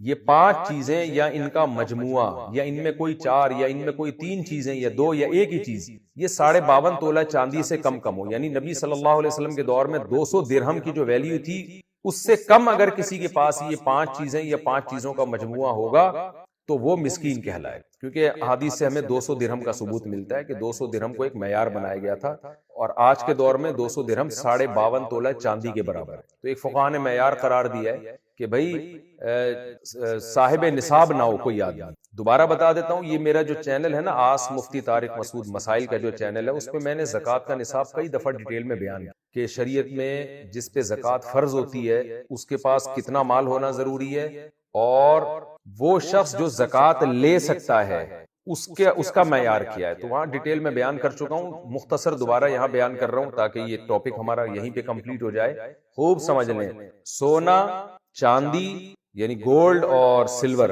اور تجارتی مال کا مطلب یہ ہوتا ہے آپ نے کوئی مال خریدا ہو اس نیت سے کہ میں اس کو بیچوں گا۔ اور چوتھی چیز ہے کیش اماؤنٹ، ڈالر ہے، ریال ہے، کرنسی ہے پاکستانی، کوئی بھی جو بھی کیش ہوتا ہے آپ کے پاس۔ اور 5ویں چیز ہے ضرورت سے زائد سامان۔ ضرورت سے زائد سامان وہ ہوتا ہے نارملی گھریلو سامان میں وہ سامان جو پورے سال استعمال نہ ہو، اور پراپرٹی میں وہ پراپرٹی جو نہ آپ نے کرائے پہ دی ہوئی ہو، نہ آپ اس میں خود رہ رہے ہو، نہ وہ زراعت کے لیے استعمال ہو رہی ہے، ویسے ہی پلاٹ پڑا ہوا ہے آپ کا۔ تو یہ 5 چیزیں جو ہے یہ ان کو کاؤنٹ کیا جاتا ہے۔ تو یہ 5 چیزیں جس شخص کے پاس 52.5 تولہ چاندی کے سے کم ہوں گی وہ غریب کہلائے گا شریعت کی نظر میں، اس پر اس کو زکوٰۃ دی جا سکتی۔ اگر 5 چیزیں نہیں، 4 چیزیں ہیں، 3 چیزیں ہیں، 2 چیزیں، 1 چیز ہے تو بھی ہے۔ مثال کے طور پر ایک آدمی کے پاس کیش اماؤنٹ ہی 1 لاکھ روپے ہے آج کی تاریخ میں، یعنی جولائی 2022، تو کیش اماؤنٹ کسی کے پاس اتنا پڑا ہوا ہے تو 52.5 تولہ چاندی کی قیمت سے زیادہ ہے وہ 1 لاکھ روپے، تو پھر وہ زکوٰۃ نہیں لے سکتا۔ یا کیش اماؤنٹ تو تھوڑا ہے لیکن اس کے ساتھ سلور ملا دیا، سونا ملا دیا، تو اتنا بن جاتی ہے اس کی مارکیٹ ویلیو۔ خلاصہ بار میں جو بیان کر رہا ہوں، 5 چیزیں یا 4 چیزیں یا 3 چیزیں یا 2 یا ایک ہی چیز اگر 52.5 تولہ چاندی کے برابر ہوگی تو وہ زکوٰۃ کا مستحق نہیں ہے، وہ مسکین کہلائے گا شریعت کی نظر میں، اور اس کے لیے زکوٰۃ لینا جائز نہیں ہے۔ اس سے کم کی مالیت ہے تو زکوٰۃ لینا جائز۔ ہاں اگر کسی کے پاس 52.5 تولہ چاندی کے برابر یہ چیزیں ہیں لیکن قرضہ اس سے بھی زیادہ ہے تو بھی وہ زکوٰۃ لے سکتا ہے، جیسے کہ آگے قرآن نے قرض داروں کا الگ سے تذکرہ کیا۔ مثال کے طور پر کسی پاس 1 لاکھ روپے پڑے ہوئے ہیں 52.5 تولہ چاندی کی قیمت کے برابر، یہ چاندی پڑی ہوئی ہے 52.5 تولہ، لیکن قرضہ جو اس کے اوپر بنتا ہے وہ 2 لاکھ کا بن رہا ہے تو وہ زکوٰۃ لے سکتا ہے۔ تو یہ خوب اچھی طرح سمجھ لیں کہ تو مسکین کی ڈیفینیشن کیا ہوئی کہ مال تو ہو لیکن نصاب سے کم، اور فقیر کی ڈیفینیشن کیا ہوئی؟ سرے سے مال ہی نہیں۔ تو اللہ نے دونوں کا تذکرہ کیا کہ دونوں زکوٰۃ کے مستحقین ہیں۔ سوال پیدا ہوتا ہے کہ اللہ صرف مسکین کا ہی تذکرہ کر دیتے، فقیر کا نہ کرتے، کیونکہ جب مسکین کو دینا جائز ہوتی تو فقیر کو دینا تو بطریق اولا جائز ہوتی۔ تو قرآن نے فقیر کا تذکرہ الگ سے اس لیے کیا ہے موٹیویشن کے لیے کہ معاشرے میں آپ کو بہت سے ایسے لوگ بھی نظر آئیں گے جن کے پاس دھیلا بھی نہیں ہوگا، تو ان کو الگ سے ہائی لائٹ کیا جا رہا ہے ان کی ویلیو کو بیان کرنے کے لیے کہ یہ بھی زکوٰۃ کے مستحق ہیں، اور صرف یہ نہیں، اگر یہ نہیں ملتے تو مسکین کو بھی تم دے سکتے۔ تو یہ حکمت ہے اس میں، دونوں فریق کو اللہ نے الگ الگ ذکر کر دیا تاکہ ہمیں یہ نہ لگے کہ بھئی فقیر ہی کو دینا ضروری ہے، تو اللہ نے بتا دیا کہ بہتر ہے کہ فقیر کو دو، فقیر نہیں ملتا تو مسکین کو بھی دے سکتے۔ تو یہ ایک ڈیفینیشن مسکین کی کیا ہوئی؟ جس کے پاس نصاب سے کم۔ اور بہت سے فقہا کہتے ہیں کہ فقیر اور مسکین میں ایک فرق یہ بھی ہے کہ فقیر جو دیکھنے سے ہی لگتا ہو، کہ دیکھنے سے نہ پتہ چلتا ہو، یعنی جس کے پاس مال نہ ہو، یہ ہے ڈیفینیشن، خواہ دیکھنے سے لگے یا نہ لگے۔ لیکن مسکین اس کو کہتے ہیں جو غریب ہو اور حلیے سے بھی غریب لگتا ہو، یعنی مسکنت اس پہ جھلک رہی ہے، کیونکہ مسکنت عربی میں ذلت کو بھی کہتے ہیں۔ تو مسکین کا مطلب کیا ہوا؟ جس کے یعنی ذلت سے مراد یہ ہے کہ چہرہ اور لباس سے لگ رہا ہو کہ یہ بیچارہ معاشرے کا ایک پست آدمی ہے، اس کے پاس مال نہیں۔ تو پھر یہ ایک اعتباری فرق ہو جائے گا، لفظی اختلاف ہو جائے گا۔ فقیر کا مطلب کیا ہوا؟ غریب آدمی، اور مسکین کا مطلب یہ ہوا کہ وہ غریب جو دیکھنے میں بھی غریب لگ رہا۔ تو اس میں پھر قرآن کا مطلب یہ ہوگا کہ کچھ فقیر تو ایسے ہیں کہ جو تمہیں ضروری نہیں ہے کہ دیکھنے سے فقیر لگیں، تو ان کو بھی دینا ہے، اور کچھ ایسے ہوتے ہیں جو بیچارے ایسی حالت میں ہوتے ہیں کہ دیکھتے ہی پتہ چل جائے گا کہ یہ آدمی ٹھیک نہیں ہے، اس کی حالت ٹھیک نہیں ہے، تو اس کو بھی دی جا سکتی۔ اسی وجہ سے حضرات فقہا نے بیان کیا کہ اگر آپ کسی کے ظاہری حلیے سے متاثر ہوئے اور آپ یہ سمجھے کہ یہ واقعی مسکین ہے، غریب ہے اور اس کے پاس مال نہیں ہے، آپ نے زکوٰۃ دی، بعد میں پتا چلا کہ یہ تو فراڈی تھا، تو بھی زکوٰۃ آپ کی ادا ہو جائے گی، کیونکہ ظاہر سے تو ہم کو یہی لگ رہا تھا کہ فقیر، اب دل کے اندر کون جھانک کے دیکھ سکتا ہے، کیونکہ اللہ نے مسکین کو بھی زکوٰۃ دینے کی اجازت۔ تو پہلا قول وہ زیادہ مضبوط ہے، دوسرا قول بھی ہے، لیکن پہلا قول مسکین اور فقیر کے فرق میں جو میں نے بتایا وہ ذرا زیادہ مضبوط قول ہے کہ فقیر